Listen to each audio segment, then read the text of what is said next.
Prison services across the European Union are stretched. In many countries, prisons are full to the brim, with occupancy of over 110% and rising. But more importantly, more than half of those inmates are reoffenders, which forces us to question the current rehabilitation services available on the inside.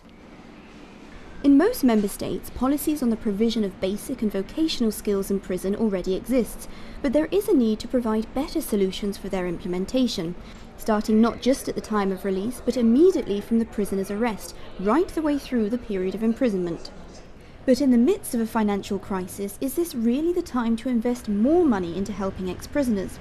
Jonathan Lucas from the UN's Interregional Crime and Justice Research Institute says that we would not be wasting money, it would just be better spent. Already there's a lot of money going in, because what is happening is that you have people going out and coming back in prison. They are reoffending, which is in fact also a cost to society. Because what I think this panel is trying to come up with is a proposal that we should really focus on social rehabilitation, social reintegration from the very start. That is in fact the whole objective of it. You have to follow a person, because that person is going back to society. One too often forgets this.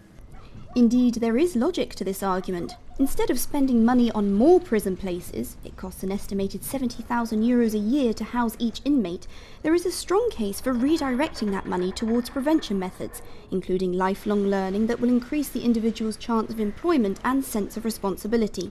The question is, how far do we go? The Commission and European Social Fund have both financed projects that focus on ex-offenders in general. Although the EU has limited competence in prison matters, giving a second chance to offenders is a key element of the European social model and the EPP Group's values.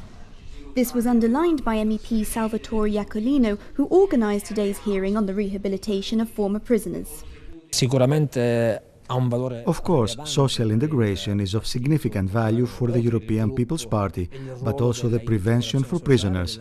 A second chance for social redemption for people who have made a mistake, believing they will not make another one. Brother Conti has seen from first-hand experience how rehabilitation gives dignity and hope back to the individual. It is important to give them the possibility of redemption, give them the dignity. That's why in our community we give them the opportunity to work in different areas, such as cleaning, cooking in warehouses, as a carpenter, a welder, but also in art and ceramics. This is the primary aim, to give them back hope, give them back the possibility of rehabilitation, because a society that leaves them alone cannot be a fair society. In fact, recent findings in the UK alone have shown that inmates serving longer sentences, which allow prison services the time to tackle their criminal behaviour, have significantly lower reoffending rates.